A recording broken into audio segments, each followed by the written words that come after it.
Calling the regular Cobourg Council meeting of June the 26th, 2017 to order. And as usual, I ask everyone to stand and join us in a moment of reflection, which is, I think, coming up to the 150th birthday of Canada. It gives us a lot to reflect on, at least it does me.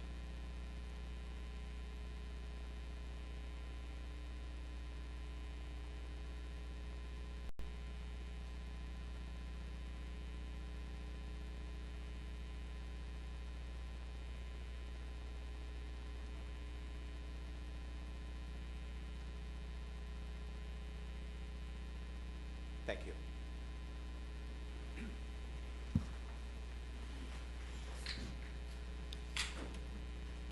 Okay, I will begin by asking Deputy Mayor Henderson if there are any additions to the agenda. Yes, Mayor Brockeneer, there are a number. A bylaw to authorize road widening of 436 King Street East within the town of Cobourg. A bylaw to authorize the road widening of 1000 Ontario Street within the town of Cobourg. And 5 downtown Cobourg Vitalization Community Improvement Plan area bylaws grants loans for the following addresses: 26 Chapel Street, 3436 Covert Street, 35 King Street, 74 King Street West, and 18 King Street East, all identified in Cobourg, will be presented at the meeting. The action recommended that the matters be added to the agenda. Okay. Seconder, Councillor Burkett. Discussion? All in favor? It's carried. Are there any declarations of interest from members of council? Deputy Mayor Henderson. Thank you again, Your Worship. I'd like to declare an interest to item planning and development, item number 2. There is a motion for a heritage permit for 368 King Street West, Henderson, and that being my personal residence, obviously I have a definite conflict. Okay, it was so noted. And for the viewers who are at home, to see that there's a written document for the declaration that reflects a change in the Municipal Act, that when you make when councillors make a declaration of interest, it has to be in a written format and submitted to the clerk. Thank you very much, Deputy Mayor Henderson. Your Worship, we have the adoption of the minutes of the previous meeting. Okay, Deputy Mayor Henderson. The action recommended, the council adopt the minutes of the regular council meeting held on June 5th, 2017. Okay, seconder, Councillor Rowden. Any discussion? All in favor? Carried. Your Worship, on the presentations, we have a presentation from Tammy Robinson, CEO of the Cobourg Public Library, regarding a presentation of a new app for the Cobourg Public Library. Welcome, Tammy. I see you've got a lot of support here today, so I'm not sure who's going to be doing all the talking and the presenting, but I know you're all well qualified to do so. Yes, if there's anything I can't answer, I have Heather beside me who'll be able to fill in some of the more finer details if asked. Well, thank you very much for having the library come out to your council meeting to talk about something new we have at the library, which is our new app. And as you know, app is simply just a short form for application, and we're referring to a software application. The software that we purchased was purchased through a government grant through the Ontario Library Capacity Fund. So this grant did not cost anything to the community at all. So why did the library want to get an app? Basically, the app is a much more convenient solution for our patrons.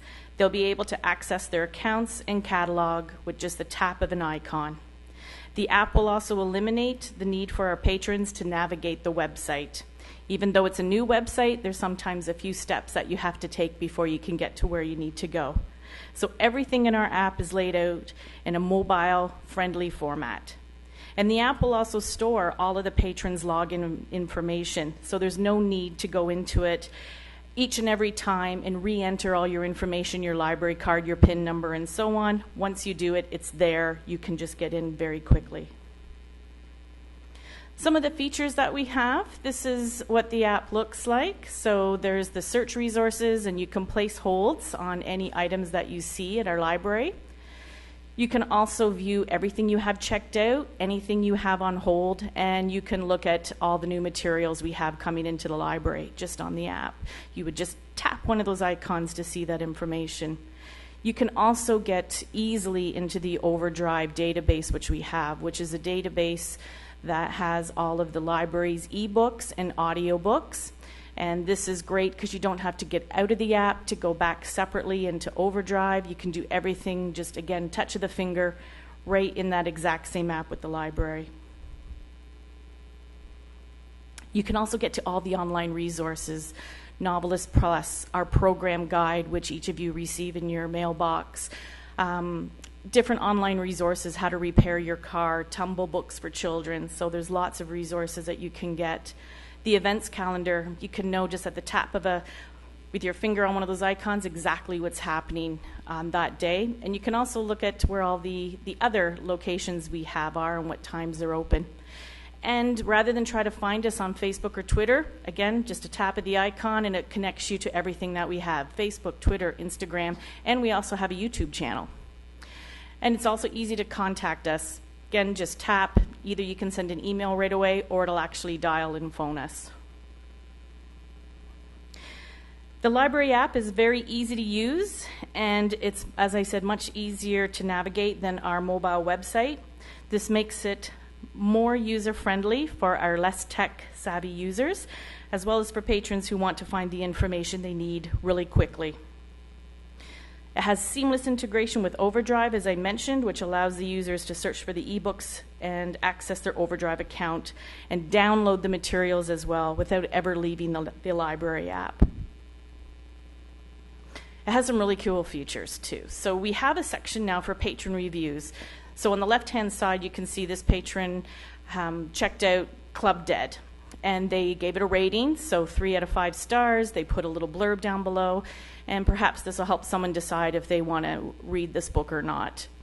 It also has the smart prefix search. So if you're looking for something from Stephen King, you just have to key in STE or KI, and it'll bring you up everything by Stephen King. You don't have to key so much in. As I said, it has a smart prefix search, which is something that our patrons are really going to enjoy. And where can you download this app? You can get it on Google Play, you can just go to the App Store, or you can visit the coburg.boopsy.com site. Boopsy is actually the name of the software program that we purchased, and that Heather was able to create all our icons for the app. Our download date is tomorrow. So tomorrow, June 27th, it's all hands on deck. We have staff from opening till close who are going to help everyone who comes in to get the app downloaded on whatever device that they have. We're also going to be promoting it with everything we have tomorrow as well. And we also have a Show Us Your App contest that starts tomorrow.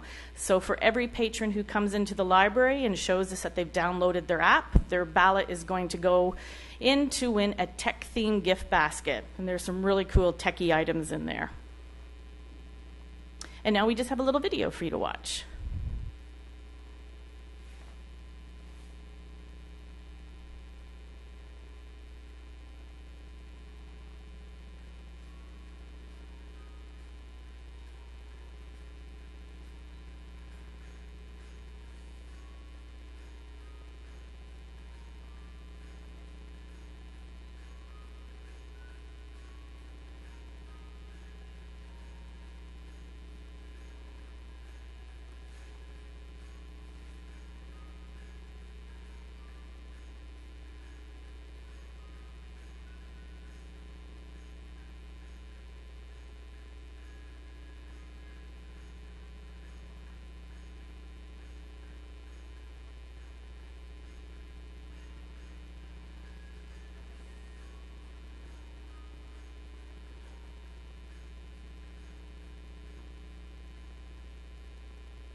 So the great thing about this app is just like everything else the Coburg Public Library offers, it's free. It's free to use, free to download, absolutely no cost at all. Does anyone have any questions at all? Well, first of all, Tammy, thank you very much for that. And once again, it goes to prove what I always say, that the Cobourg Public Library is a lot more than books, and also your customer focus, which I very much appreciate. The only question I have before I turn it over to members of council is, because I use a BlackBerry, I don't always have a lot of success in downloading apps, and many of town staff have BlackBerries. Can we download that onto our BlackBerry? Do you know that app? I don't think so. I'm seeing Jocelyn shake her head no. She's shaking her head no. But we would find out for sure if you come on into the library tomorrow. We'll see what we can do on our download day. We'll see if there's a workaround. Okay. Well, thank you. Any other questions from? Go ahead, Councillor Seguin. Just not really a question. I've been an iPhone user for a long time, and once I get home, I'll download it and see how great it is. But I just want to congratulate you guys. You guys are always ahead of the curve. I sit on your board, and I'm always amazed how efficient and how knowledgeable you are. So congratulations to everybody, and I'm sure this will be a fabulous app for everybody. And this is one of the best libraries I've ever been in, and this just takes it to the next level. So congrats. Fantastic. Okay, Deputy Mayor Henderson, then Councillor McCarthy. Through your worship, Tammy, congratulations. The only question I have, I'm assuming I know the answer already, but will it track the results in any way to show you how well it's being used across the board? That's my question. It has. Sorry. We can do as many reports as we like. We can see how many people have downloaded it, what kind of a device they've used to download it. I'm waiting. Can't wait till the end of the month to pop in and see how many people we've had so far, because it's been available for a while, and I think we're just doing the official launch tomorrow. So I know the majority of staff have downloaded it and started using it, so they can be ready to show people. So it'll be fun when I do my stats at the end of the month to see how many people have used it. Okay, Councillor McCarthy. Thank you, Your Worship. And one of my regrets in my new portfolio, which I do very much enjoy, is I am no longer on the Cobourg Library Board, and for the same reasons as Councillor Seguin. It was always a joy to go to the meetings and see all the new stuff, and it's just great to see you all. Congratulations. I do have a question. Would you have an easy way to advertise your apps on your little box books or the pop-up books? In other words, will that be promoted in those places? Yes, we've created little handouts like postcards, and they'll go all out tomorrow as well to the little various pop-up libraries. The one down at the beach has the new program guide, so it has it featured right on the front page for that. Yes. Okay, Councillor Burkett, then Councillor Darling.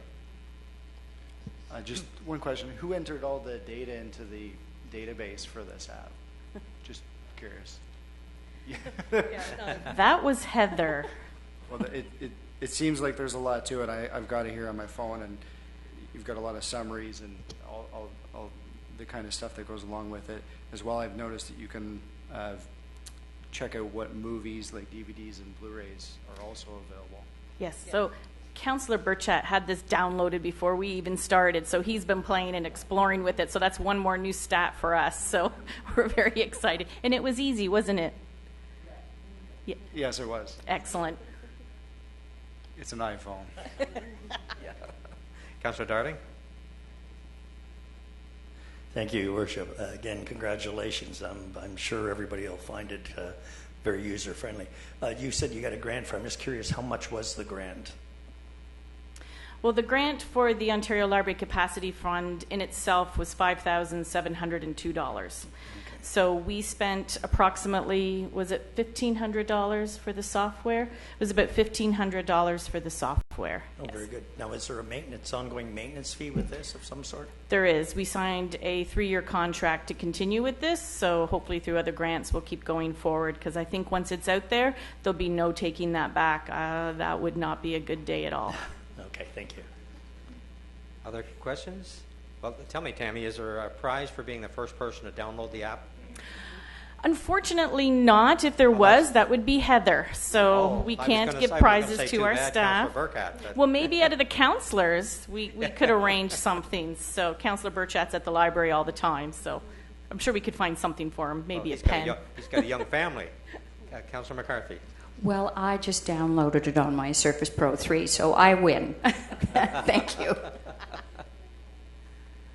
Well, thank you very much, Tammy, and all your support staff for coming out and sharing this very important information and new technology that does nothing but make it easier for the library customers. So. Yes, thank you, and thank you to everyone who came from the library as well. They're very excited about the app. Well, I appreciate that they came out to support you. Thank you. Your Worship, under reports, we have General Government Services and the Committee of the Whole meeting notes. Okay, Councillor or Deputy Mayor Henderson. The action recommended that Council receive the notes of the Committee of the Whole meeting held on June 19th, 2017 for information purposes. Seconder, Councillor McCarthy. Discussion? All in favor?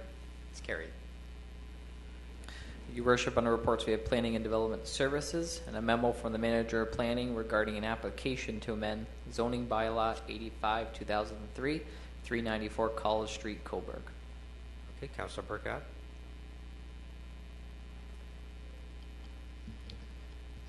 The action recommended, the council approve the following actions.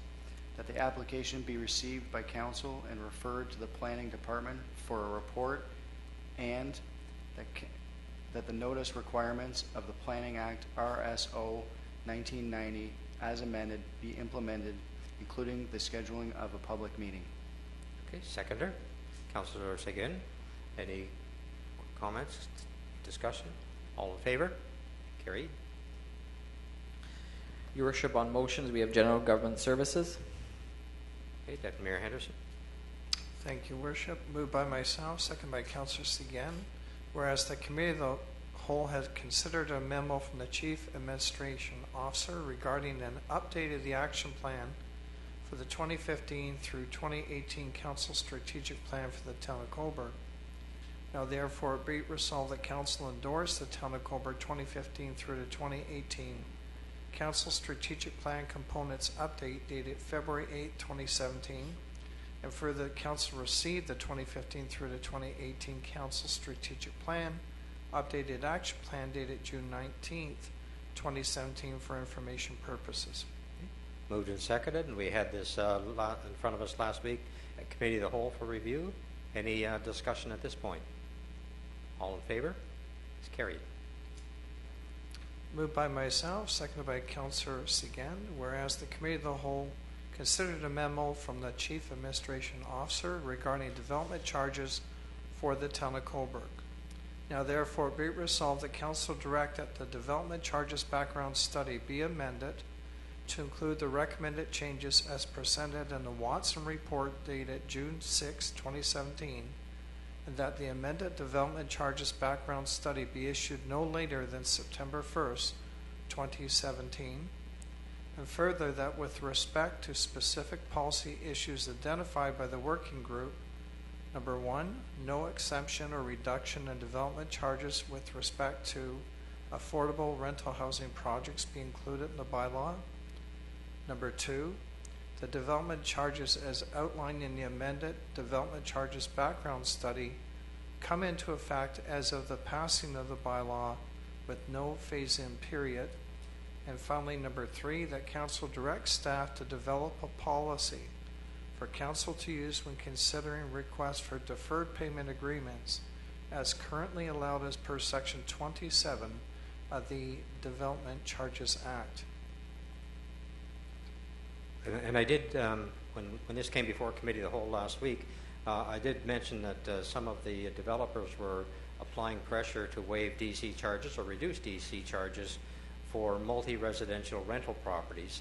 And I told you that 2 days later we would be dealing with that at County Council with respect to the actual tax rate for multi-residential. So at County Council last Wednesday, we did actually pass the bylaw that would reduce the tax rate of multi-residential by 50%. So with that, but that's for new multi-residential only. So with that reduction in costs, I'm sure that's going to be enough of an incentive. We don't have to worry about developers asking for a special concession on the development charges. Any Further discussion? Deputy Mayor Henderson. Mayor Brockner, perhaps I would ask if Director McGlash would like to make just a few comments about the process a little bit as it moves forward. Yeah, please do. I think it was a very good process that we followed and included all of the all of the developers that had. Yes, Deputy Mayor. Through the review process, a number of developers, as were indicated, met with the team, the staff review team, and the consultants to go over a number of issues that they had concerns with. And I believe there were about 3 or 4 meetings, separate meetings that occurred with this group. In each and every point and concern were addressed by the team before coming back to council this evening. Certainly, as you mentioned, the issue of reduced tax rates for rental properties was certainly a positive. I'm not sure if every issue could be resolved to their satisfaction, but I think there was, a good understanding that the town was intent to listen to them, consider their ideas, and move forward in a methodical way. So I think that's at least, very least, they were quite impressed that the town did do that for them. Deputy Mayor Henderson. And through your worship, if I could ask a subsequent to Director McGlash, will there be a period, Mr. McGlash, where the community at large or the different proponents can view that on our website until such time that it is finally finalized? Yes, Mr. Deputy Mayor, I'll just ask Ian Davey, our treasurer, to respond. Actually, he's spearheading that component. Yes, Your Worship. So the process or the timeline that we have set out before us now is that the plan is that we will have a public meeting on August the 21st, the night of our August council meeting. The DC background study, the requirement is that the revisions to the background study have to be made available at least 2 weeks prior to that public meeting, so that would be sometime prior to August 6th would be when the background study would be made available with any proposed changes, and that'll be, of course, on our website, so the public will have an opportunity to review that. And the other key date is that we will formally be advertising that public meeting, and again, that advertisement has to appear at least 20 days prior to the public meeting. So sometime before the end of July, there'll be an advertisement to advise members of the public when that public meeting will happen. And then following the public meeting, there's a 60-day period after, sorry, not the public meeting, but after the DC study is made available, there's a 60-day period before a new bylaw could be passed. So the idea is to have that in place well before the end of 2017. Very good. I think it's also worthwhile mentioning, because I don't think the public generally understands that when we get a request to waive development charges, that you can't just not collect development charges. The money has to come from somewhere. So if we waive a development charge or part of a development charge for any organization, then we have to make up that money. The money has to come from the tax base to offset what we lost in development charges. So it's not just a matter of saying that we can waive the charge, because we have to keep that DC fund 100%. Councillor Darling. Thank you, Your Worship. I'm just curious on number 3 here. I know staff has a lot on its plate, but it says for staff to develop policy for council. Is there some kind of a time frame for that policy to come back to council? Good. Deputy Mayor, did you want to answer that? No, I'd rather pass that to Mr. Davey or Mr. McGlashan, because they're the ones that would be putting it together.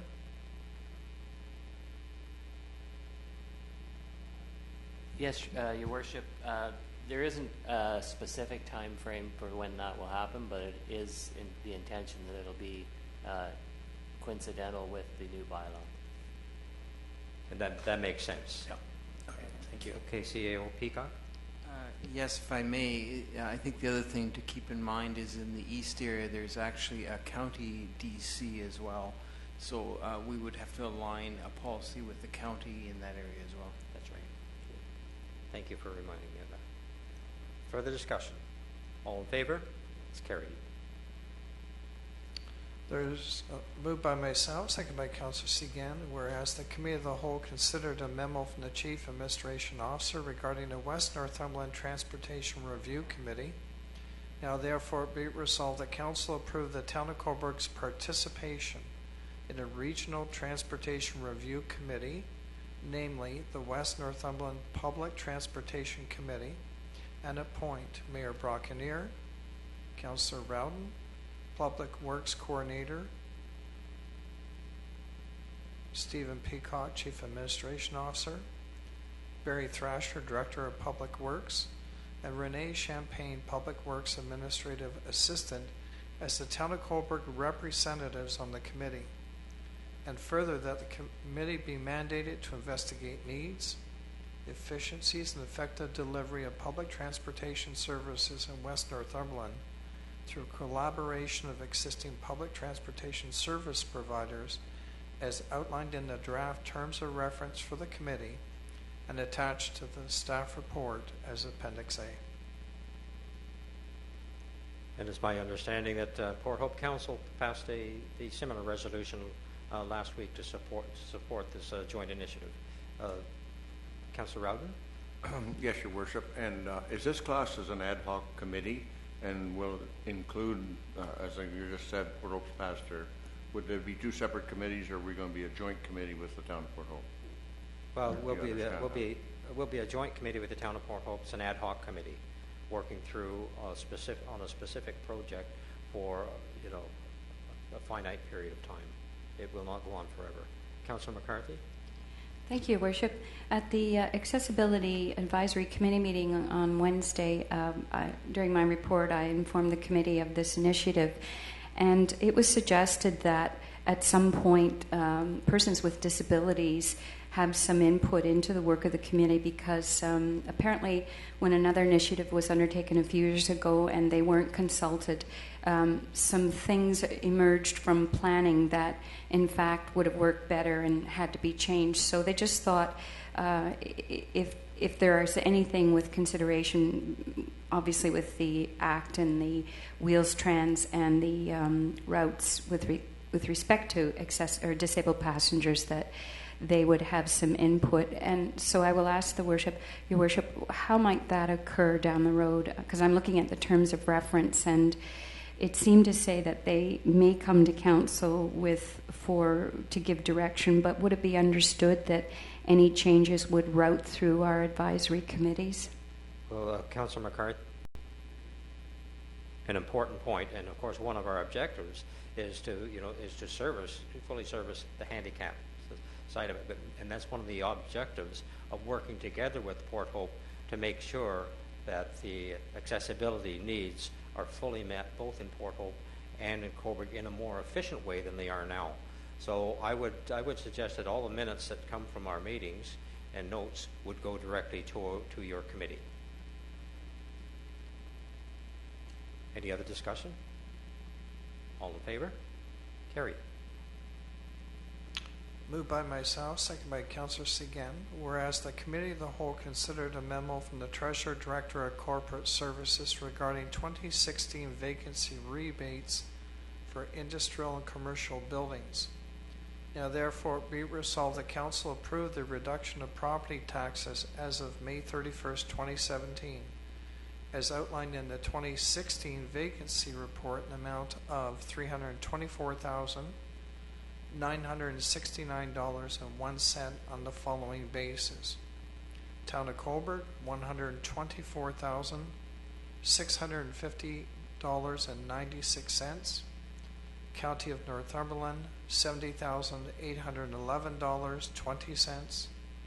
Education, $129,506.85. And the DBIA, there is no amount recorded. Okay, discussion?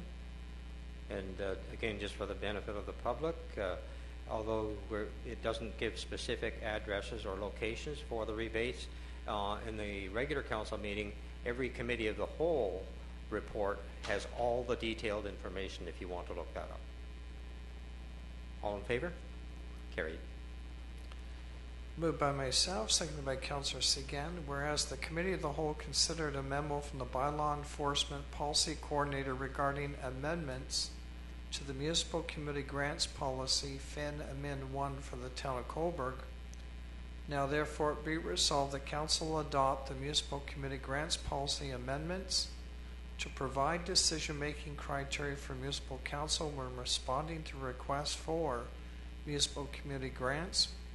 The fundamental goal of this policy is to achieve consistency, fairness, and demonstrate due diligence with respect to proper use of public funds when grants are involved, as outlined in the policy and corresponding forms attached hereto as Appendix A.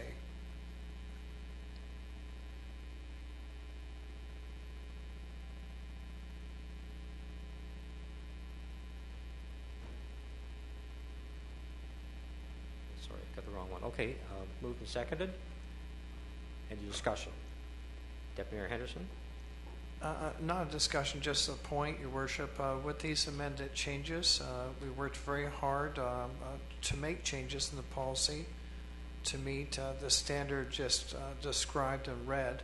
The key date is October 31st, so we do encourage past groups and new groups or organizations to submit, and to let the public know that through our corporate services and legislative services, the information will be sent out as quickly as possible so that different groups can access this information. Yes. And I believe last week, Deputy Mayor Henderson, you said when you send out the new policy that you will show the highlighted, you'll highlight the changes so they know exactly what's different from the last year. Yes, that's my understanding through Mr. Larmer, our Deputy Clerk, and he can certainly comment further if he wishes. Go ahead, Mr. Larmer. Right. Through you, Your Worship. Yes, we are working on it right now, so those letters out. Councillor Rowden. Yes, Your Worship. I was just wondering if when we do these grants and it comes up at budget time, would there be a cap on the amount that would be allowed in total? Deputy Mayor Henderson? I believe, if my memory serves me correctly, and I can certainly be corrected by any member of the committee, I believe the new standard we set as an amendment was that we would take the costs of that what we allocated from last year, with the additional cost or increase being basically a cost of living index added on. So whatever that total becomes, that's the total that we're highly recommending to council that they work within. Again, council is always at the latitude to make whatever changes they want during budget and council, but it's the committee's recommendation that we stay within that target, and therefore it creates a ceiling that we've not had before. Okay. Further discussion? All in favor? Carried.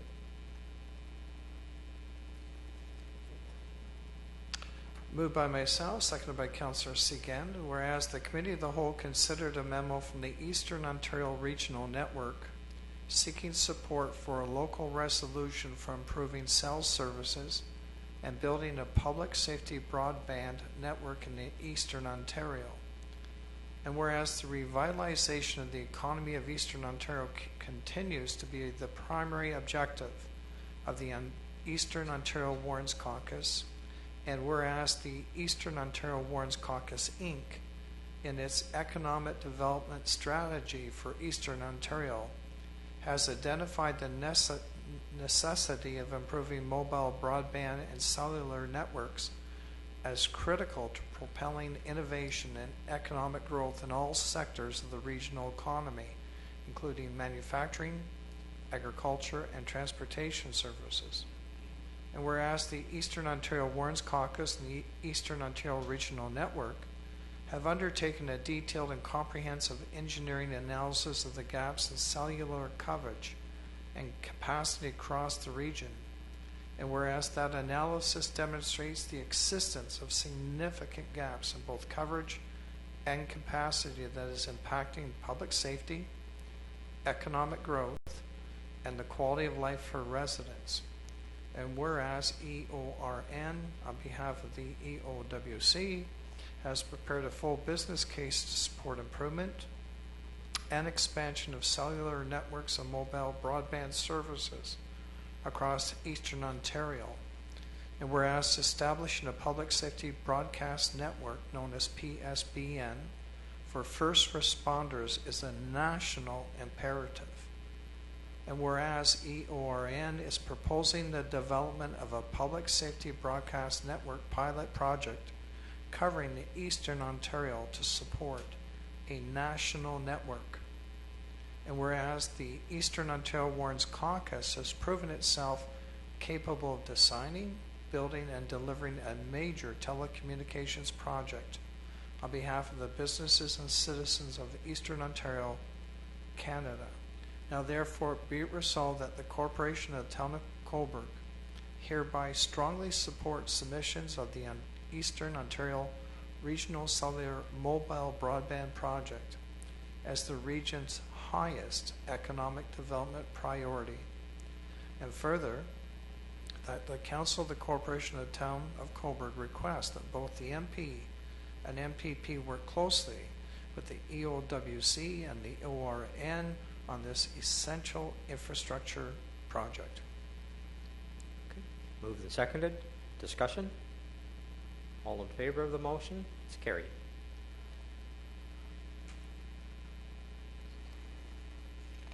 Moved by myself, seconded by Councillor Segan.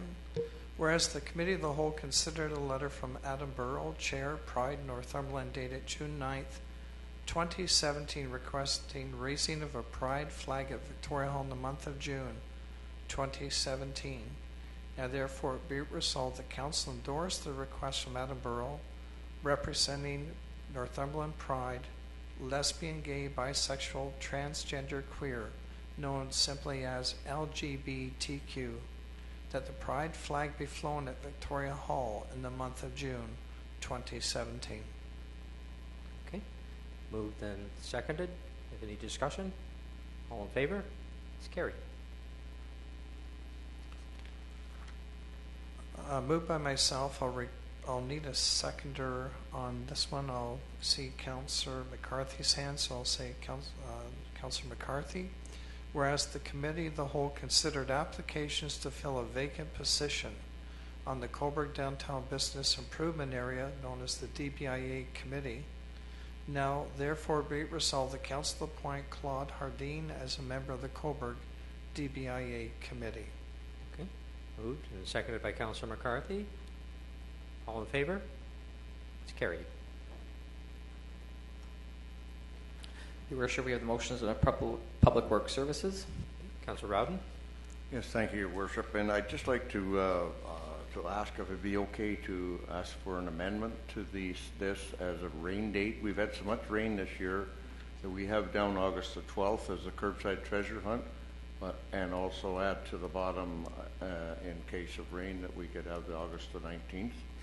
Go ahead, Councillor Rowden. It's not an amendment because it's not on the floor yet, so whatever you put on the floor will be the motion. Can I put the motion on the floor then with the amendment? Okay. That's what I'm asking. Okay. All right. Moved by myself and seconded by Councillor Darling. Whereas the Committee of the Whole considered a memo from the Director of Public Works dated May the 18th, 2017 regarding the annual curbside treasure hunt in the town of Cobourg. Now therefore be it resolved that Council proclaim Saturday, August the 12th, 2017 as Curbside Treasure Hunt Day in the town of Cobourg.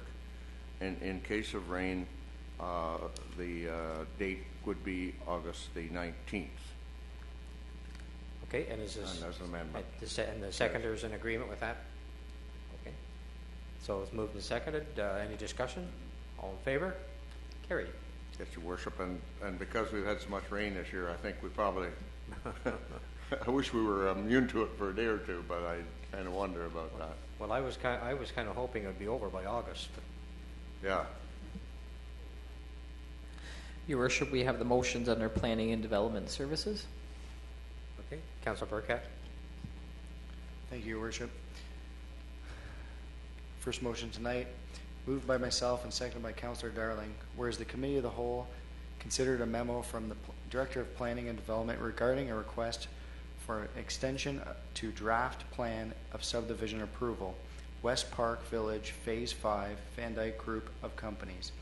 Now therefore be resolved that Council approve the request by Van Dyke Group of Companies and grant a 2-year extension to the draft approval of the plan of subdivision for the 3.7 hectares vacant property located south side of Elgin Street West, County Road number 2, Coburg, immediately west of Canadian Tire, known as West Park Village Phase 5. Okay, moved and seconded. I'm sure all members of council have seen a little bit of activity in that area. They're dumping an awful lot of soil. Any discussion? All in favor? Carried. Moved by myself and seconded by Councillor Darling. Whereas the Committee of the Whole has considered a memo from the Secretary Coburg Heritage Advisory Committee regarding a heritage permit application to construct a new porch and upper porch on residential property located at 368 King Street West, Coburg, Henderson. Now therefore be resolved that Council endorse the recommendation of the Coburg Heritage Advisory Committee and grant a heritage permit number HP-2017-014 for the following scope of work at residential property located at 368 King Street West, Coburg, Henderson. Removal of existing front porch deck and construction of new 2-story front and upper porch. Replacement of existing 2nd-story aluminum door with historic wooden door.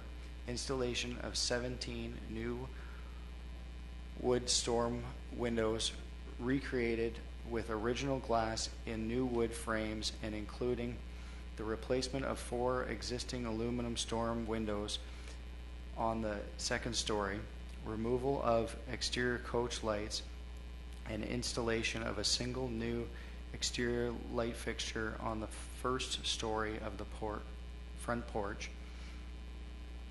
installation of 2 coach lamp fixtures, the Canadian flag and the Town of Coburg flag on the 2nd story upper porch, installation of 4 or 5 wooden side light transom storm windows, repainting of architectural details in the heritage palette colors, installation of new house number and relocation of heritage plaque next to the front entrance, subject to finalization of details by planning staff.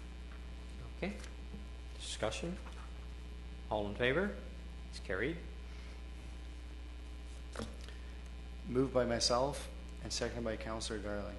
Whereas the Committee of the Whole considered a memo from Secretary Coburg Heritage Advisory Committee regarding a heritage permit application for a new entrance and removal of window bars at the Coburg Police Station, 107 King Street West, Coburg Police Service. Now therefore be resolved that Council endorse the recommendation of the Coburg Heritage Advisory Committee and grant a heritage permit number HP 2017-015 as requested by Reno Pacini Architect on behalf of the Town of Coburg for the following scope of work at the Coburg Police Station at 107 King Street West, Coburg.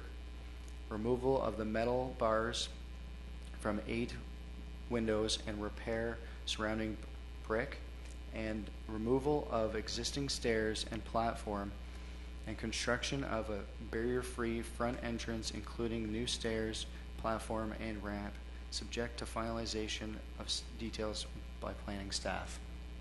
Okay. Again, moved and seconded. Discussion? All in favor? Carried.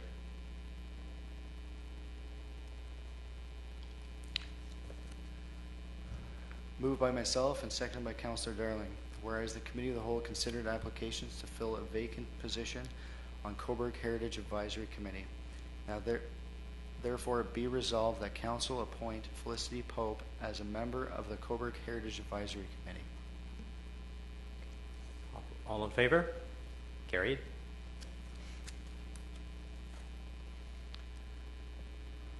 Whereas May 29th, 2017, Committee of the Whole considered a response to public meeting regarding a proposed application for approval of draft plan of subdivision conditions for blocks 84 and 86 at Alder Court, Cobourg, LeBlanc Enterprises.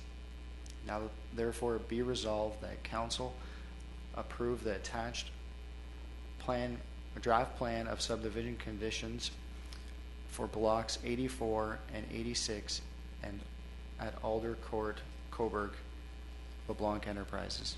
Okay. Discussion on this one. All in favor? Carried. Your Worship, we now have the reading of the bylaws. Deputy Mayor Henderson. Your Worship and members of council, there are 13 bylaws for presentation, namely a bylaw to levy an amount upon institutions in the town of Cobourg, a bylaw to amend bylaw number 7-2017, being a bylaw to appoint members to various boards and advisory committees in the town of Cobourg for years 2015 through to 2018, a bylaw to authorize road widening of 436 King Street East within the town of Cobourg, a bylaw to authorize the road widening of 1000 Ontario Street within the town of Cobourg, a bylaw to amend bylaw number 14-2015, being a bylaw to appoint bylaw of enforcement officers for the town of Cobourg, a bylaw to amend bylaw number 8-2016, being a bylaw to define the composition and terms of reference for advisory committees and local boards and internal working groups established by and or involving the corporation of the town of Cobourg in order to revise the terms of reference for the Planning and Sustainability Advisory Committee. A bylaw to authorize removal of a holding symbol for property known as 169 Division Street, Cobourg, Beachwalk Place, Harry James Group. A bylaw to amend zoning bylaw number 85-2003, block 84 and 86 Alder Court. A bylaw to provide for the making of a loan and grant to Richard Walker and Pamela Kempthorne for the property within downtown Cobourg Revitalization Community Improvement Plan Area, 26 Chapel Street, Cobourg. A bylaw to provide for the making of a loan and grant to Peter and Deborah Conaway for property designated within the Heritage Conservation District under Part 5 of the Ontario Heritage Act and located within the downtown Cobourg Revitalization Community Improvement Plan Area, 34 to 36 Covert Street, Cobourg.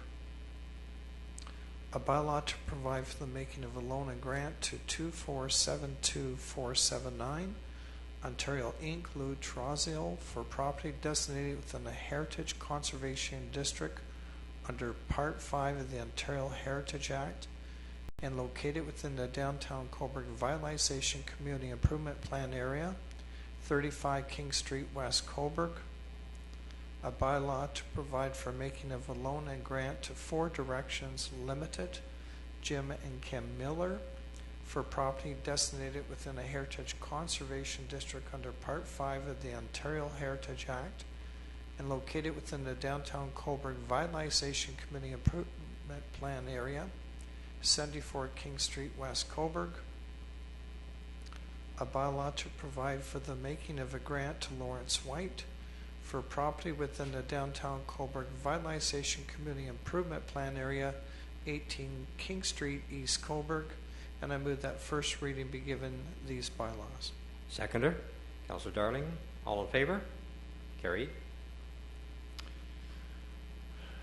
I guess I'm up again, Your Worship. A bylaw to levy an amount upon institutions, town of Cobourg, and I move for second reading. We have to go into committee of the whole first. Right. I jumped again. I apologize, Your Worship. I move the Council go into committee of the whole for the second reading of these bylaws. Seconder, Councillor Rowden. All in favor? Carried. A bylaw to levy an amount upon institutions of Town of Coburg. I move for second reading. This is the bylaw that we commonly refer to as the heads and beds tax, which has been the same for as long as anyone here can remember. So even though we've tried to get it increased, we haven't had any success in it. So, you know, unfortunately, the hospital in Brookside are paying the rate they paid 25 years ago. Any discussion? All in favor of the second reading? Carried.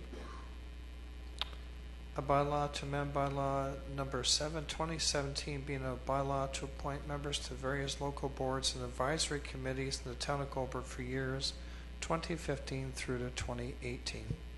And I move for second reading. Okay. Discussion? All in favor? Carried. Councillor Rowden? Yes, Your Worship.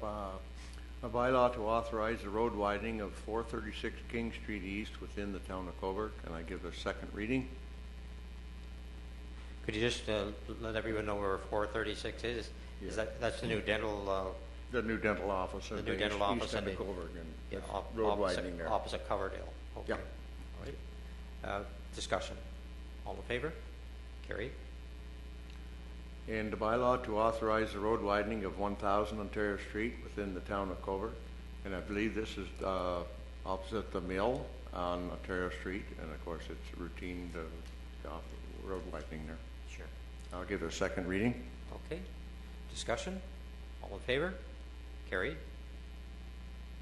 Councillor McCarthy. Thank you, Your Worship. I'd like to place on the table a bylaw to amend bylaw number 014-215, being a bylaw to appoint bylaw enforcement officers for the Town of Coburg.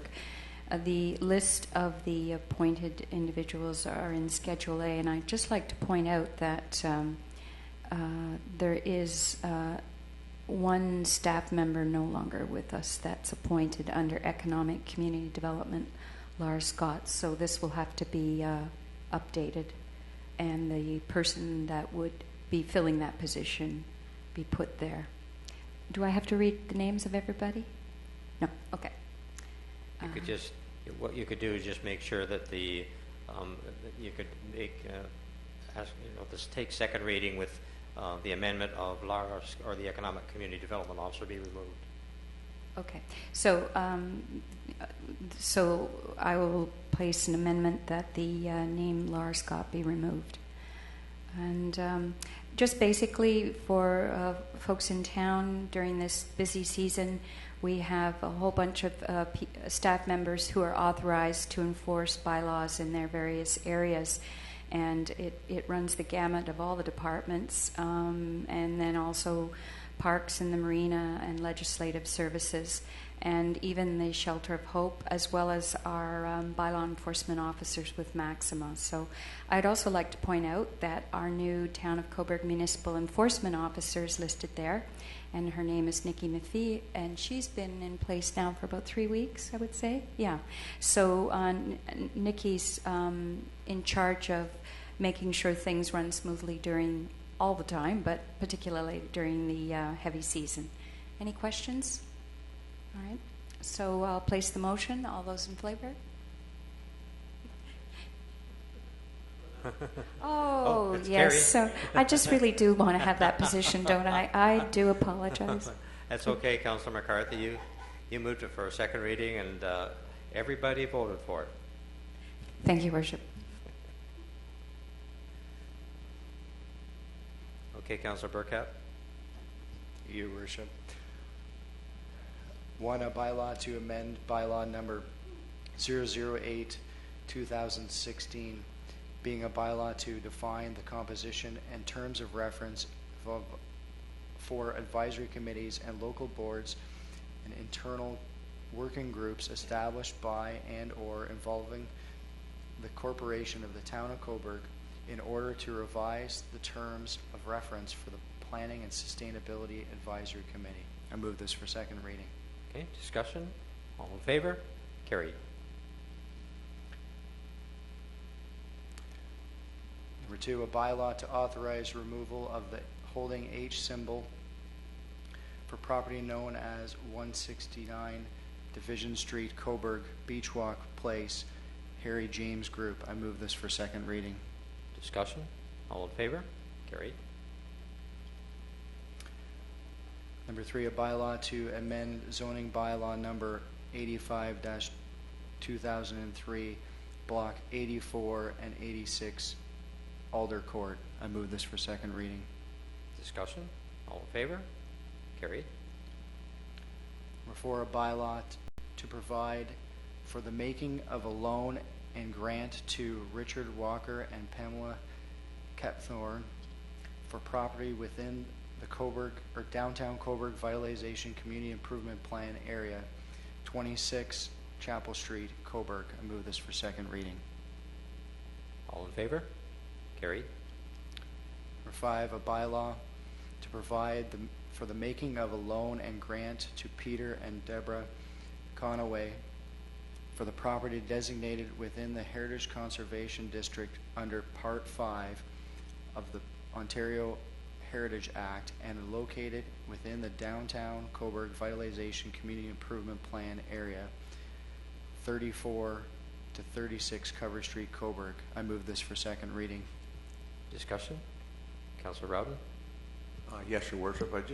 Just a quick question in regards that we do have several of these, and we are within budget of all of them. Yes. Or do we still have applications coming forward? We're quite a bit below half. I think it was about 66,000, and we have 150,000, so we're well under. And we have the second take in coming up in July as well. So there is still money left in the budget to deal with the next wave of applications. So did you move that for second reading? All in favor? Carried. Number 6, a bylaw to provide for the making of a loan and grant to 2472479 Ontario Inc. Lou Trizzolo for property designated within the Heritage Conservation District under Part 5 of the Ontario Heritage Act and located within the downtown Coburg Vitalization Community Improvement Plan area, 35 King Street West, Coburg. I move this for second reading. Discussion? All in favor? Carried. Number 7, a bylaw to provide for the making of a loan and grant to 4 Directions Limited, Jim and Kim Miller, for the property designated within the Heritage Conservation District under Part 5 of the Ontario Heritage Act and located within the downtown Coburg Vitalization Community Improvement Plan area, 74 King Street West, Coburg. I move this for second reading. Discussion? All in favor? Carried. Number 8, a bylaw to provide the making of a grant to Lawrence White for property within the Coburg or downtown Coburg Vitalization Improvement Plan area, 18 King Street East, Coburg. Move this for second reading. Discussion? All in favor? Carried. Let the committee rise. All in favor? Carried. Your Worship, before I start to read for third reading, I'd just like a point of clarification. Some of these have had some amendments. Do you want me to move those to the end, or just use the word with further? Deputy Mayor Henderson, I would just go through it all, read it all, and at the end, where you say, just say as amended, and then for the third reading. Thank you, Worship. Worship, the bylaws, namely, a bylaw to levy an amount upon the institutions Town of Coburg, a bylaw to amend bylaw number 7, 2017, being a bylaw to appoint members to various boards, local boards, and advisory committees, in the town of Cobourg for years 2015 through to 2018. A bylaw to authorize road widening of 436 King Street East within the town of Cobourg. A bylaw to authorize the road widening of 1000 Ontario Street within the town of Cobourg. A bylaw to amend bylaw number 14-2015, being a bylaw to appoint bylaw enforcement officers to the town of Cobourg with amendment. A bylaw to amend bylaw number 8-2016, being a bylaw to define the composition and terms of reference for advisory committees and local boards and internal working groups established by and or involving the corporation of the town of Cobourg in order to revise the terms of reference for the Planning and Sustainability Advisory Committee. A bylaw to authorize removal of a holding symbol for the property known as 169 Division Street, Cobourg Beach Walk Place, Harry James Group. A bylaw to amend zoning bylaw number 85-2003, blocks 84 and 86, Alder Court. A bylaw to provide for the making of a loan and grant to Richard Walker and Pamela Kempthorne for the property within the Cobourg Vitalization Community Improvement Plan area, 26 Chapel Street, Cobourg. A bylaw to provide for the making of a loan and grant to Peter and Deborah Conaway for property designated within a Heritage Conservation District under Part 5 of the Ontario Heritage Act and located within the downtown Cobourg Vitalization Community Improvement Plan area, 34-36 Covert Street, Cobourg. A bylaw to provide for the making of a loan and grant to 2472479 Ontario Inc. Lutrazio for property designated within the Heritage Conservation District under Part 5 of the Ontario Heritage Act and located within the downtown Cobourg Vitalization Community Improvement Plan area, 35 King Street, West Cobourg. A bylaw to provide for the making of a loan and a grant to Four Directions Limited, Jim and Kim Miller, for property designated within the Heritage Conservation District under Part 5 of the Ontario Heritage Act and located within the downtown Cobourg Vitalization Community Improvement Plan area, 74 King Street, West Cobourg. A bylaw to provide for the making of a grant to Lawrence White for property within the downtown Cobourg Vitalization Improvement Plan area, 18 King Street, East Cobourg. Sorry, I'm just checking I didn't miss any. I don't believe I missed any, Your Worship, and therefore I move that third reading be given these bylaws and those with amendments, and that they finally be passed in order signed by the mayor and the municipal clerk with the corporate seal affixed. Okay, seconder, Councillor Seguin. All in favor? Carried. Your Worship, we now have the council coordinator announcements. I'm going to start tonight by letting the public know that we will be entering our summer schedule for town council. So on the next council meeting will be, the committee of the whole meeting will be July the 10th, and it will be at 4 o'clock, not 7 o'clock. And then the following week will be July the 17th, regular council meeting, again at 4 o'clock, not 7 o'clock. So we will have those two meetings only in July. In August, we will have one combined meeting of committee of the whole and regular council on August the 21st, again starting at 4 o'clock.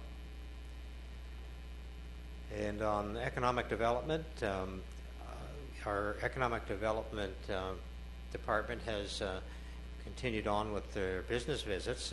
What they've added to their business visits right now is they're partnering with the Northumberland Manufacturing Association. And so that's they're getting a head start on the partnership that we have talked about in terms of Venture 13, and it's working out very well because the Northumberland Manufacturing Association obviously works with all the manufacturing in the town of Cobourg. We are proceeding on schedule for a land purchase and 5 acres of land by a company called Vancor down in Lucas Point. As a matter of fact, I was just starting to sign all the documents before I came up here to council meeting tonight. So that new business will be starting up very shortly, or at least they'll be starting the construction of Vancor very shortly. And he's indicated that his sales have already almost doubled since he made the offer to purchase on the 5-acre parcel of land. So that's good news, and it will be, I believe he was going to start up with 15 employees. Our partnership with the Ontario East continues to pay off. We've had 2 recent referrals for companies looking for space, somewhere between 100,000 and 200,000 square feet. So our economic development officer, Wendy Gibson, is following up on that. And Form Solutions, which exists in Coburg, they have 2 sites. They have one in Coburg, in behind the Restore on Division Street, and they also have one in Port Hope. So they're closing down the operation in Port Hope. They're moving everything to Coburg, and it's going to mean another 15 or 20 jobs for us here in Coburg. And the owner told me one of the advantages of coming to Coburg is that it's going to greatly reduce his electrical energy costs, thanks to Lakefront Utilities. And also William Academy, the international high school that purchased the former West Collegiate, are expecting to have a startup in September with 25 students. They're currently in the market for teachers to come in and teach at that school. That's all I have on economic development, but I would like to talk a little bit about the mayor's cleanup challenge that we had throughout the county. Unfortunately, again, we did not win this year. The winner was the township of Alnwick and Haldeman with 6% participation of volunteers. Crammy was second with 3.2, and Hamilton Township was 2.2. And the winner for the most picked up was the municipality of Port Hope, which was 37.5 kilograms per volunteer, but they only had 40 volunteers. Township of Hamilton came second with 12.2 kilograms per volunteer, and Crammy at 12 kilograms per volunteer. The numbers for Coburg were not so impressive. We had 313 volunteers, which represents 1.6% of the population.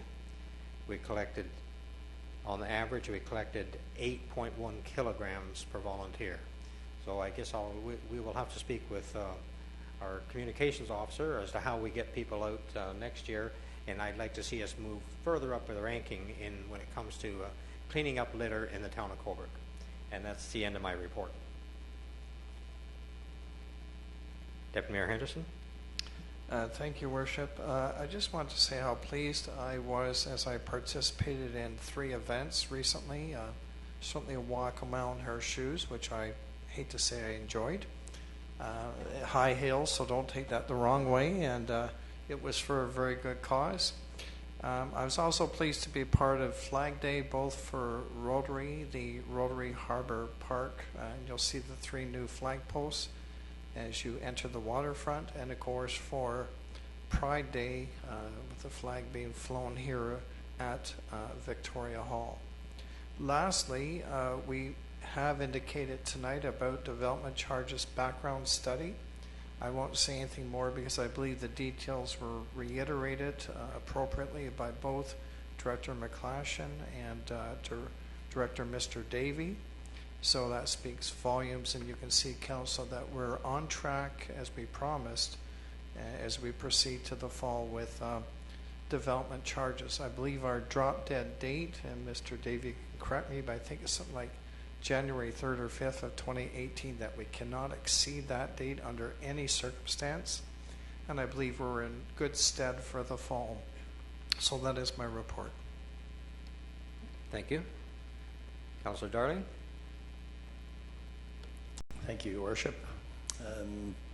First of all, I'd like to let the public know that I did take Councillor Sagan up on her challenge, and I did walk a mile in her shoes. I don't know how they do it. My feet were some sore after it, but it's something I may do once a year and once a year only. As far as our parks go, right now we've had excellent progress in being made in our waterfront users need assessment.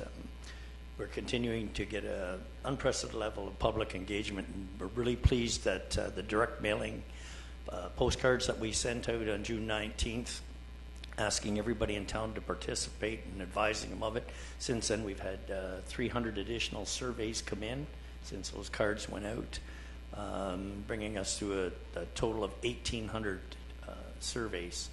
And I think our group Think Design is quite pleased with the amount for such a small community. It's a great number of responses. At this time, we're sending a similar survey out to community groups to get their collected perspectives on it. Final survey is going to be distributed to every retail and service industry in town to obtain their thoughts on the waterfront and assess the impact of waterfront to tourism and general sport tourism for the events on their businesses. So we're hoping to get some reports back from them on that. Open house number 3 is tomorrow night at the Columbus Community Center, 232 Spencer Street. It's actually 2 sessions from 4 to 6 and 7 to 9. There will be to review the results of the survey and unveil some preliminary designs at this time. So we're hoping to get a good turnout for that. For those who may have noticed the fencing at Monk's Cove and not sure quite why, due to the high water in the lake and the wind, the waves have damaged the retaining wall along the shoreline there. People are urged to stay away from it because they have put several tandem loads of pit run in there, and it's washing away fast as we're putting it in, so there could be sinkholes along that area. At this time, we're investigating getting some federal and provincial funding. I was speaking with Mr. Rinaldi the other day, and he advised us that there is some disaster relief funds out there that we're looking into. The recreation end of things, the Pickleball Tournament was held on June 10th and 11th. We had 140 participants in total. Of the participants, 16 were local, which left 124 participants that attended the tournament from outside our area, which is a very, very high participation rate from out of town. Several people were able to find accommodations, and others were not able to find accommodation in our community just due to the large number of events that were here in the weekend. We have summer camps that are filling up, with 5 to 9 weeks being almost full. Included is 1 week of popular hockey development camp. And this year, the 1 week of pickleball camp. So should be very interesting. And they still have their popular messy camp and chef's camps, which are almost full. And again, I'd like to remind everybody that the Canadian National Fastball Under 16 national event will be held at Legion Fields August 10th to 13th, and they're still looking for volunteers if anybody wants to come out and watch some good fastball and volunteer for the weekend. They'd be more than happy to accept you. And that is my report. Okay, thank you. Councillor Rowden. Thank you, Your Worship. And first of all, tonight I was at Conservation Ontario meeting most of today, and you'll find on your desk I left you a copy of the Conservation Act. It's Bill number 139, which it isn't passed yet. It's only had first reading, but the conservation authorities across Ontario have had a lot of input in this, and the government has listened, and they have done a very good job. The group today were very pleased with what was happening. So it's a good news story because of what's happening. It's the new buzzword is now that it's not climate change, but climate. What they call it? The end weather or something. It's ends up being really quickly coming on us now, like you didn't used to do that. So those are kind of things that there's been an eye-opener with the government that they're going to be funding for different municipalities to upgrade their water resources. In township, the conservation area of Notice-Tavaga and Simcoe County, they had a appeal approved today, which was a good news thing.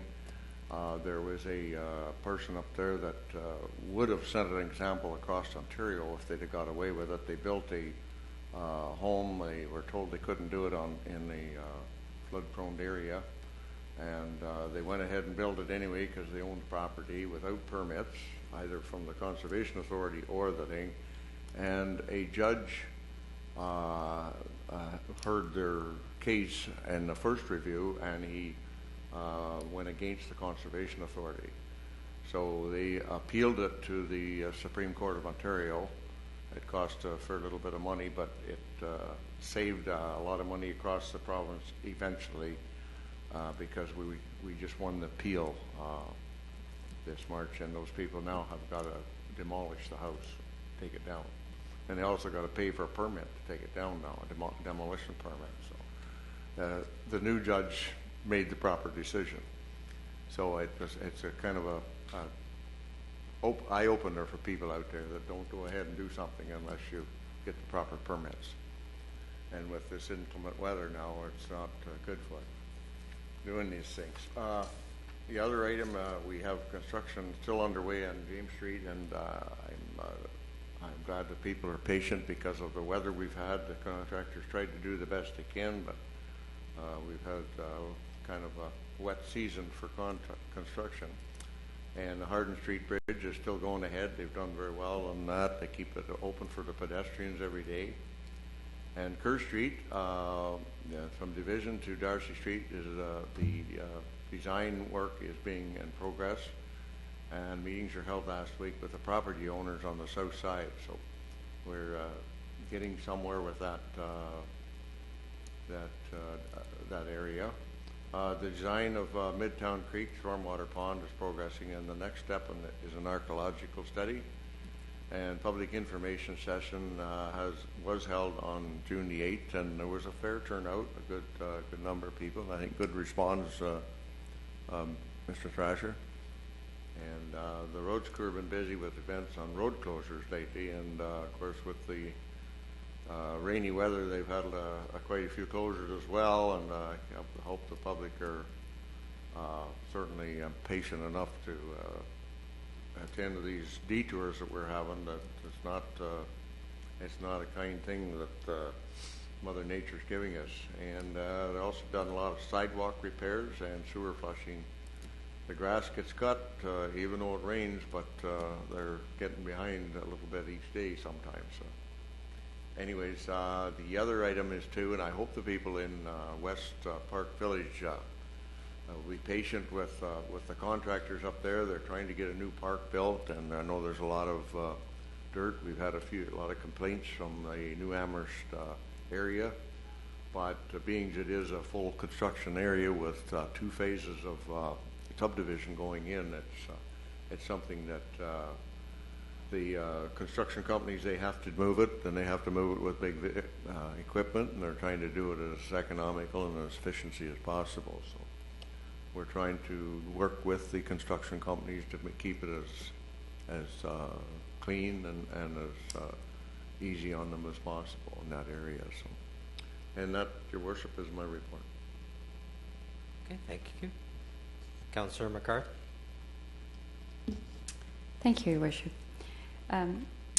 So our protection services meetings, for the public to understand, that's a coordinator role, and we review building permits and fire services and bylaw enforcement. And if you remember, last week we had a presentation, or we respectfully denied a sign exemption for a one-off ad hoc fundraising event. And I just wanted to comment that the group that made a presentation to council, I do commend them for at least doing the right thing and trying to get permission to put signs on the sidewalk. But we had to decline it because they were individuals doing something for the benefit of the family, which is quite wonderful. But there's no way to, in terms of the town and the process we use, to know if an organization has financial statements and the governance rules that make them eligible for the exemption. But I do want to say that this group managed to raise $2,500 for the family in need with the mother that's terminally ill. So I do commend them for that.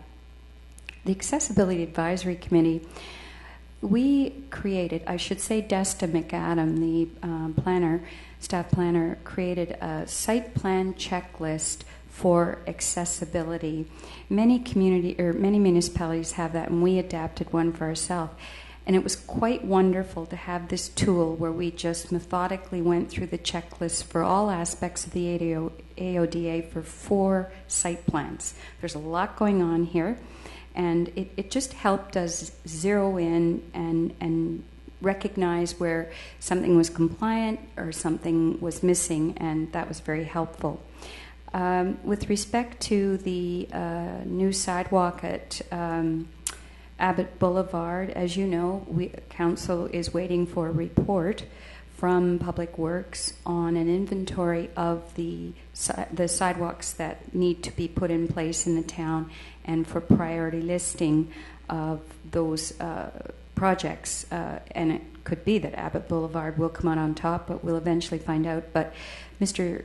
Director Thacher informed the committee that likely this plan will delay any sidewalk installation this year, because this is a new endeavor to do this inventory. And finally, AODA the directorate has webinars that the public and staff can do, and I went on, it's a very good one, and then there's one in July, and I will send the link out to staff and council on, it's called DOPS, Design of Public Spaces, and it's very clear, very simple, exactly what we were required to do, and in fact sidewalks come under that. That is the main mode of transportation is sidewalk for people with disabilities. Coburg Emergency Management Program Committee, we only meet 3 times a year, and one of them was this past Friday. I was at a conference in Blue Mountain, so I called in, and what a day. Friday, June 23rd, there we were reviewing the emergency plan. As the morning started, we started at 9. The exercise on the beach for a missing child had to be postponed because of the rain. And then, of course, later that afternoon, in fact, the emergency planning officer had to go into action to help evacuate some residents in 2 condos. And although I was away, I understand that went very smoothly, and everybody found alternative accommodation until they can re-enter the buildings. The Coburg Fire Protection Services are just finished a campaign for interested part-time firefighters, so that's exciting that they're looking for candidates. With respect to Coburg Police Services, the conference I attended is the Ontario Association of Public School Boards. Sorry, that's my past life. Ontario Association of Police Services Boards conference in Blue Mountain. What a timely conference. As you know, there's new legislation coming out it came from the Strategy for a Safer Ontario. It's the first time in 25 years that the Police Act has been reviewed. The minister attended, and she said they are tabling for first and second readings this September. So it is coming through, and Council has been receiving updates on that, and there are significant changes. There were a number of themes at this conference, and one most interestingly was marijuana. There was an interesting panel of there are 51 licensed producers in Canada. 2 of the producers were there, and then the other panel member was a former police officer who now is in a business. It's in Vancouver, but they are the ones that package the products. So as you can appreciate, there's tremendous concern about this. There will be no delay on the legalization of marijuana. It is coming through in 2018, next year. But the thrust of it is that the first phase will be about medical marijuana, and then the recreational use of marijuana will come later. So lots of people had questions. Another theme of the conference is the incredible development in technology that increases the efficiency of police services. And there were a number of examples of that. Another theme was diversity, human equity, inclusiveness. And the Durham Regional Police Services has produced a strategic plan on diversity. It is on their website, but it is perhaps the benchmark of how to approach it. And the point they're making is the best police services you can have will include members of the forces who represent all of the population demographic, that it isn't tokenism, that it in fact is a strength. And finally, Justice Tulloch presented. This was the lawyer or the judge tasked with reviewing the police oversight mechanisms. And he has published his recommendations. There are, I believe, 94. And they're very straightforward, but they will involve a lot of change. So this is a really lot of change coming forward for police services. And then my final piece is Joint Animal Control Municipal Services Board. So I found out that the other municipalities, Alnwick, Haldimand, Port Hope, and Hamilton, share their minutes with council through council agendas. We don't do that because of the coordinator role we have. However, it is my intent to my fellow councillors and for the public that we find a way to share those minutes regularly because they are open meetings. And the reason it isn't so straightforward is it's on the Port Hope Civic website. But I will find a way to share that so you can have regular updates on what we're doing. But the main thing is we're trying to reduce costs. So a new vehicle was bought, much cheaper gas consumption. We're moving from electric heat to propane, much lower costs. And the database system for tracking animals and that are brought into the pound also has another feature for purchasing licenses. So in principle, all 4 municipalities are agreeing to move forward on this rather than the one-off Excel database that's used, that everybody will come into this one database, which will be really efficient. And then finally, we're starting strategic planning. So that is my report. Thank you. Okay. Thank you, Councillor McCarthy. Councillor Burkett. Got a couple items tonight. First off, we had our Tannery District Public Meeting on June 22nd from 6 to 8. Felt there was a lot of great participation and feedback from members of public, whether it was neighboring properties, owners, or various stakeholders within the community. So that was really good. Stay tuned. In the next couple of weeks, we will be getting some more information up on a Tannery page on the website. A couple other things. So obviously the Lindmac building on the corner of Elgin and William is moving along quite well. You can see there's quite a few business signs that say coming soon to that location, so it seems like they're filling it up quite well. HDM Insurance building on the corner of Wilkins Gate and Elgin is almost done. I think the only thing they've got to do is put the sign up on the road. So they do have some signage on the front of the building and the back now that it kind of indicates that it's an insurance building because people were having problems finding that. I also attended the Northumberland Christian School graduation on behalf of council on June 16th. There's a graduating class of 5 grade 8s. It was quite a interesting celebration. There was a lot of, being a small school, everyone's involved. They did some speeches as well as some rollback videos and things over from the course of the year. They also announced, I'm pretty sure it was Ontario-wide, they won, 3 students there had won a thing through the Legion for the Remembrance Day video. I think they're trying to go onto the national level now, so that was very interesting, and it was quite a good video to see. And they also, they're quite talented musicians. One of the teachers actually, I guess coaxed them into doing the Star Wars theme song, which was quite well performed that night. The thing is, June 9th to 10th, I attended the Ontario Heritage Conference, where Alison Torrey-Lapere actually spoke in regards to, in a session, regards to heritage and the Ontario Building Code, and I felt she represented Cobourg very well. And there were a lot of questions asked of her and a lawyer that was also during that session, and I believe I felt that she answered all the questions very well and went in depth quite well. The last thing is the CIP applications close Friday, July 21st, 2017. This will be the final intake date for 2017, and that's my report.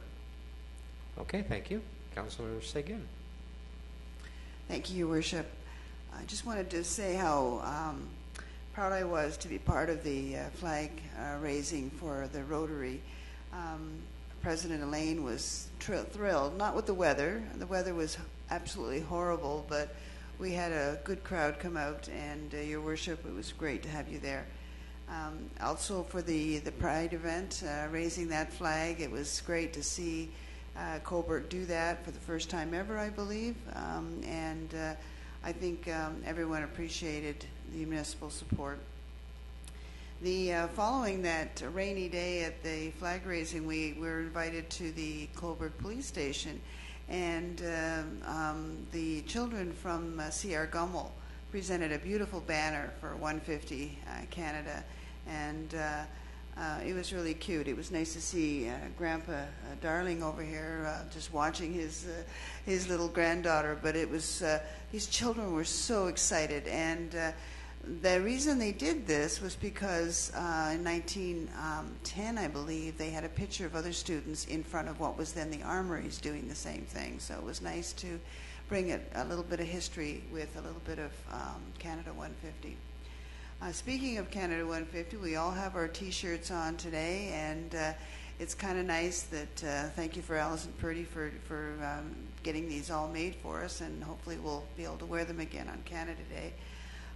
We have quite a few events coming up for Canada Week, and I'm just going to read them all for people who have not yet got this little booklet, but it is amazing what is going on thanks to the Canada 150 Committee.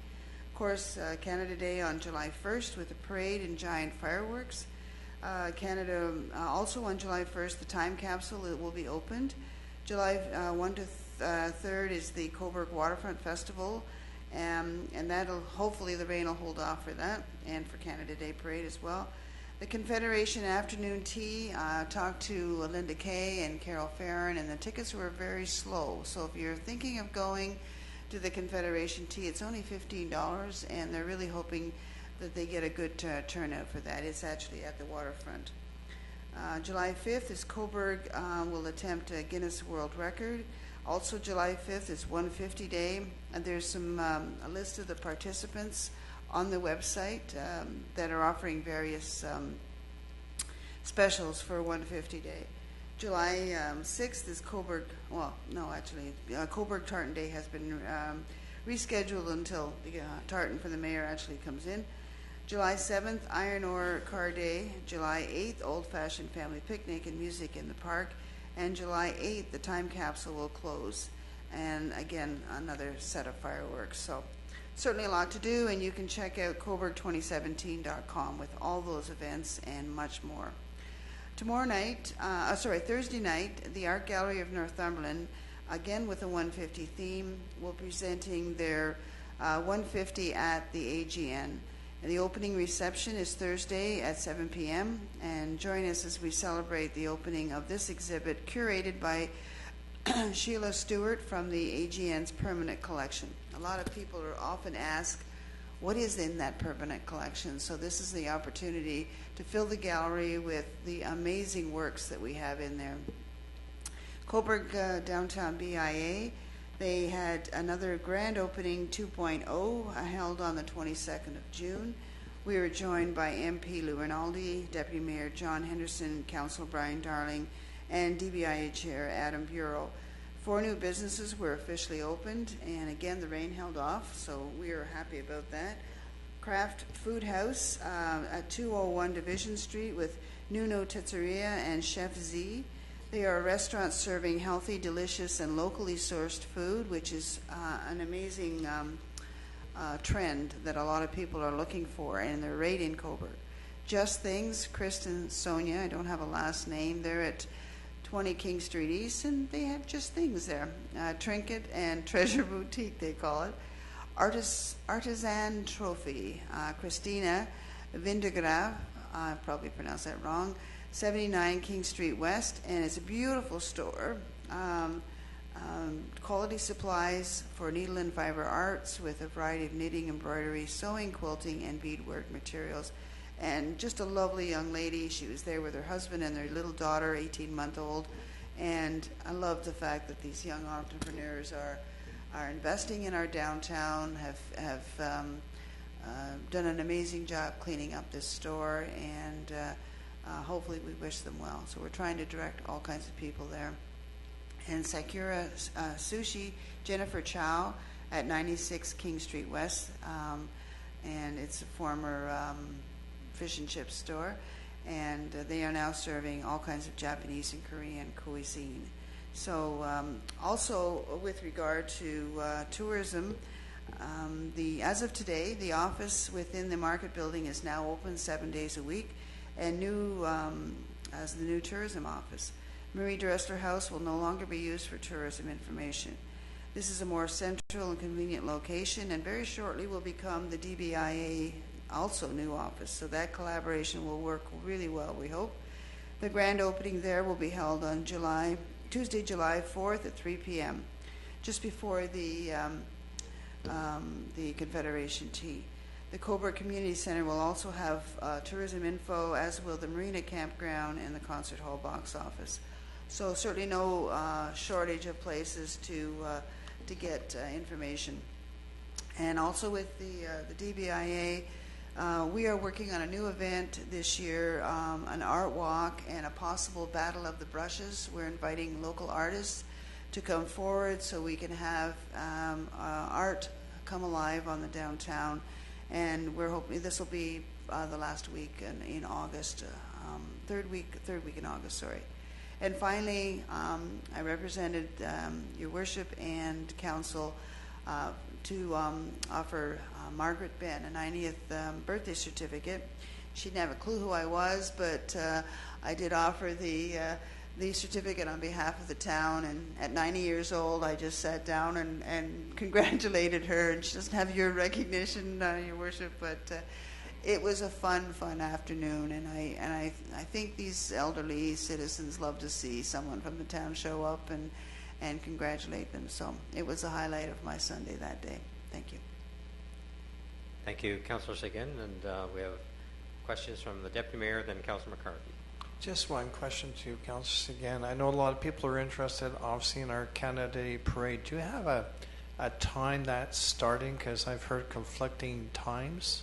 You know, I really don't. I think it's noon, but I looked to see if I could answer that question. It starts at the Cobourg, right in front of the library at noon hour on Saturday. Okay. Councillor McCarthy? Thank you, Worship. I've been noticing the Architectural Conservancy of Ontario, Cobourg East Northumberland signs around town. The house was here in 1867.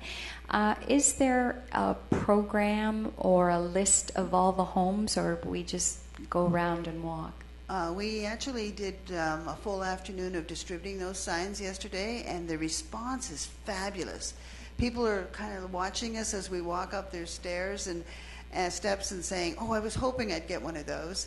And yes, to answer your question, there's a QR code on the front of each sign, and it works. And we tested it out, and that brings you to the website, and it gives you the list of all. There's over 220, and it gives you the list of the house when it was built, and hopefully eventually the photograph. I'm not sure if the photos are up yet. Councillor McCarthy? That's wonderful. And one follow-up is that because we won't be meeting and because our next meeting is in the middle of July, July 9th is the first film of the Northumberland Film Society series. We gave them a grant for free films. 4 will be shown throughout the summer. The first one is Sunday, July 9th at Rainbow Cinema at 10:30 in the morning, and it's the wonderfully received movie, and these are Canadian featured films and themes, Maudie. And it's about the artist out of Nova Scotia. And it was already at Rainbow in a paid format, but I think it's just great that the public can show up and go see a great film for free. Deputy Mayor Henderson. Thank you, Worship. Councillor Sagan, again, I apologize. Is there any information about movement towards a new director for the AGN yet, or is that still going through the process? No, actually, Olinda Casimo has been hired as a contract from now for the first of, actually a couple weeks ago. She's been on the job for 2 weeks. She will be at the AGN Thursday night and on contract till the end of December. And at that time, the board will be analyzing the terms of reference for the full-time position. She's only hired till the end of the year. But so far, I'm pretty impressed. She seems to be, she had worked in other galleries, and she's commuting, I believe, from Whitby every day, but very impressed with the work that she's doing, and she's got a lot of work to do there. But if you want to meet her, she'll be at the art gallery Thursday night. She came to us from the McLaughlin Gallery in Oshawa. You had a good conversation with her the other day. She's very excited to be here, and I think she's going to add some vitality to the AGN. She understands the challenges ahead of her. Yeah, we didn't hide anything from her, for sure. So she's... and so you shouldn't. Councillor Rowden. Yes, Your Worship. Just one item that kind of slipped by us tonight, and I'm replacing Councillor Darling, I guess, during his vacation, and the judges are coming here on the 11th, 12th, and 13th of July for the Community in Blooms. And I guess that I am been nominated to take Councillor Darling's place for those 3 days to meet and greet them. So get your flowers out and make the town look pretty. Well, there's no shortage of water for the flowers. So I just want to thank everyone for filling in for me when things come up and I can't always make it. And obviously we're getting near the end of the school year, because tomorrow night I'm at the graduation ceremony for the Center for Independent Studies, which is really, it's always a very, very emotional event for adults to go back and get their high school diploma. Sometimes they already have children, they have spouses and families that they have to attend to, and then Wednesday night I will be at CCI for their commencement ceremonies. Councillor Burkett? And Wednesday night I am filling in for you for the St. Mary's High School. That's right, because I couldn't be at both places. Thank you. Okay, Deputy Mayor Henderson. Thank you, Worship. Are you going to announce closed session, or? Okay, thank you. I just know if you'll give me the lead in. Okay, this is closed session. Action recommended council meet closed session in accordance with Section 239 of the Municipal Act SO 2001 regarding a proposed or pending acquisition or disposition of land by the municipality or local board, renewal parking lot lease negotiations, and F, advice that is subject to solicitor-client privilege, including communications necessary for that purpose, land transfer agreement, municipal infrastructure. Okay, seconder, Councillor Burkett. All in favor? Carried. Motion to adjourn, Councillor McCarthy.